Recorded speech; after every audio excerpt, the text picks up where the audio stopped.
बिस्मिल्लाहिर्रहमानिर्रहीम अस्सलाम वालेकुम वरहमतुल्लाहि वबरकातुहू। आप देख रहे हैं मेरा पाकिस्तान यूट्यूब चैनल और मैं हूं कैसर महमूद। मैं जा रहा हूं काम पे और मेरे साथ मौजूद हैं मियाँ जी, जो कहते हैं उड़ा दो ड्रोन। आज मैं आपके साथ काम की रूटीन शेयर करूंगा मियाँ जी की, मेरी नहीं। मियाँ जी ये बहुत तेज़ हैं काम के, ये काम की ओल कर देनी इंशाल्लाह। आज जुम्मा है तो काम ज़्यादा होगा, तो इंशाल्लाह मियाँ जी की जो काम की रूटीन है साथ में मैं भी मौजूद हूँगा और तीसरा लड़का भी आपके साथ शेयर करते हैं।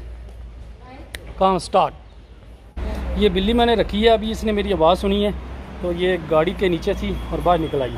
ये मियाँ जी हैं, अभी दुकान खोलेंगे ये।